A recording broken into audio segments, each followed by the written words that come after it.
হঠাৎ একদিন বিকেলে ওয়াইন খেয়াল করলো তার খুব চেনা একটা মুখ। ওয়াইন লোকটির কাছে গেল। ওয়াইন বলল, এক্সকিউজ মি, আপনার সাথে একটু কথা বলা যাবে? লোকটি বলল, হ্যাঁ বলুন। ওয়াইন বলল, আপনি বিটিএস মেম্বার জাংকুক না? উত্তরে লোকটি বলল, হ্যাঁ, তবে আগে ছিলাম, এখন নই। কিন্তু আপনি কে? ওয়াইন বলল, আমি আর্মি। জেকে বলল, ও, মনে রেখেছেন এখনো আমাদের? ওয়াইন বলল, কেন, ভুলে যাওয়ার কথা ছিল কি? জেকে বলল, না, তবে এত বছর পরে মনে থাকারও তো কথা না, তাই না? ওয়াইন বলল, আচ্ছা, বাকিরা সবাই কোথায়? মানে আর 6 রাজা কোথায় এখন? জেকে বলল, আছে হয়তো কোথাও, ফ্যামিলি আর বিজনেস নিয়ে ব্যস্ত। তখন হঠাৎ একটা ছোট সুন্দর ছেলে এসে জাংকুককে বলল, বাবাই চলো, মাম্মাম ডাকছে তোমাকে। জেকে বলল, হ্যাঁ বাবাই, তুমি যাও, আমি আসছি।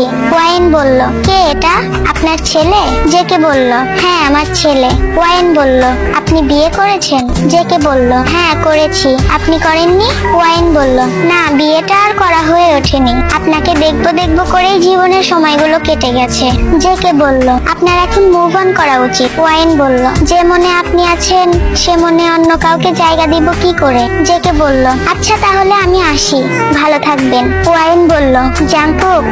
জাংকুক বলল, হ্যাঁ আর্মি। ওয়াইন বলল, I love you Jungkook. JK বলল, লাভ ইউ টু আর্মি। আপনি মুভ অন করুন, আমাদেরকে মনে রাখবেন শুধু কিছু মিষ্টি স্মৃতি হিসেবে। ওয়াইন।